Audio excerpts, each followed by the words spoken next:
নমস্কার বন্ধুরা, রাস্তায় খোলা ম্যানহোলের কভার দেখলে আপনার মনে প্রথমে যে ভাবনাটি আসে তা হলো যে কেউ তার মধ্যে পড়ে যেতে পারে। ম্যানহোলে ঢুকে অভ্যন্তরীণ ড্রেনগুলি পরিষ্কার করা হয়, তবে এর সঙ্গে সম্পর্কিত আরও একটি বিষয় রয়েছে যার দিকে সম্ভবত লোকেরা কম মনোযোগ দেয়। আচ্ছা, আপনারা কি কখনো ভেবে দেখেছেন যে ম্যানহোলের ঢাকনাগুলো ঠিক রাউন্ড শেপ কেন হয়? সেগুলি তো অন্য কোনো আকারেরও হতে পারতো, ত্রিভুজাকার বা বর্গাকারও হতে পারতো।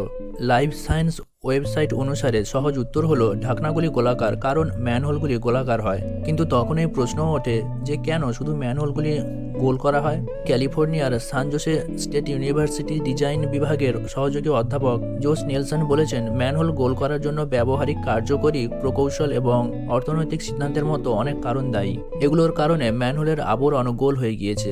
লাইফ সায়েন্স অ্যাটলাস অবস্কুরা ওয়েবসাইটকে উদ্ধৃত করে বলেছে যে 19 শতকে শহরগুলিতে ভূগর্ভস্থ পয়ঃ নিষ্কাশন ব্যবস্থা তৈরি করা শুরু হয়েছিল। সে যুগের প্রকৌশলীরা বুঝতে পেরেছিলেন যে তাদের বারবার ভিতরে গিয়ে পয়ঃ নিষ্কাশন ব্যবস্থা পরীক্ষা করতে হবে। তারপর শহরগুলিতে গর্ত খোঁড়া শুরু হয় যাতে লোকেরা ভিতরে যেতে পারে। সেই সময় এই কাজ শুধুমাত্র পুরুষরাই করত, তাই এই গর্তগুলিকে ম্যানহোল বলা হতো। ভিতরে সহজে প্রবেশ করতে পারে সেজন্য গর্তগুলি গোলাকার করা হয়েছে। গোল গর্তে কোনো ফাটল বা কোনো বাধা ছিল না, একজন ব্যক্তি সহজেই ভিতরে বা বাইরে যেতে পারে। এর আরও অনেক কারণ রয়েছে। ম্যানহোল তৈরি করা হয়েছে এরকম অনেক যন্ত্র থাকে যা গোলাকার হয়, এ কারণে গর্তটিও গোলাকার হয়ে যায়। এই ক্ষেত্রে ম্যানহোল গোল করা অর্থনৈতিকভাবে আরও লাভজনক ছিল।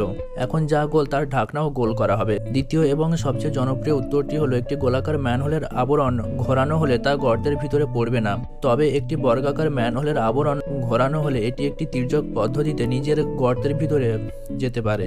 লাইফ সায়েন্সের মতে একটি কারণ হতে পারে, যদি গোলাকার ঢাকনাগুলি এক জায়গা থেকে অন্য জায়গায় নিয়ে যেতে হয় তবে সেগুলি খুব কঠিন, কারণ এই ঢাকনাগুলি লোহার তৈরি এবং খুব ভারী। এই অবস্থায় গোল ঢাকনাটিকে চাকার মতো রাস্তায় ঘুরিয়ে এক স্থান থেকে অন্য স্থানে নিয়ে যাওয়া যায়।